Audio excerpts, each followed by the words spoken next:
Mengele, when he was on the ramp in Auschwitz, as the Hungarian victims was streaming in, he took the opportunity, not while making the selections for the gas chambers, to identify twins and other persons of genetic interest, for example, the dwarfs, who he was particularly pleased to find. Now, we know with the twins that there were a few fake twins. They could either be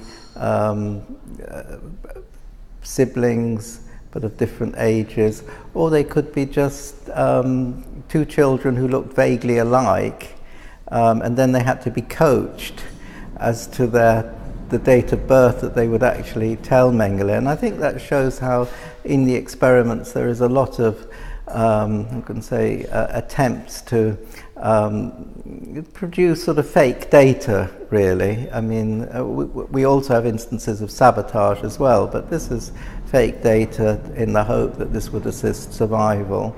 And Mengele from June 1944 organizes the facilities in Auschwitz to keep the Jewish twins alive, so that they are there being constantly measured, blood tests are taken, and then in some cases we know that twins were deliberately killed for research purposes. The twins, remarkably, many of them do survive. And they survive with very vivid memories of what was done to them, and they show that extensive medical tests were done on them and that blood was taken from them, very large quantities of blood. And what seems particularly unjust is when the twins applied for compensation after the war, the German officials from the Ministry of Finance said, well, a twin experiment is not a medical experiment. Mengele's work is anthropological, it's not medical, therefore a twin is not entitled to compensation. There is even cases when a twin applies for a small amount of compensation.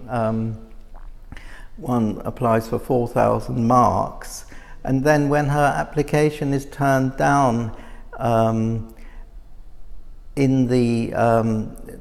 during the 1970s, and the case goes on to the 1980s, they actually charge her the costs of making the appeal. So the poor twin is actually charged 3,000 marks for having the temerity to claim 4,000 marks. And it's only when Mengele's death is officially acknowledged in 1985 that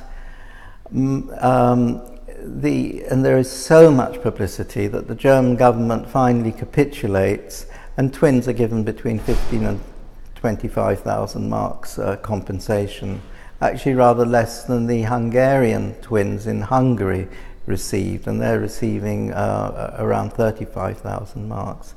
So the twins are very much, for a long time, an unrecognized group.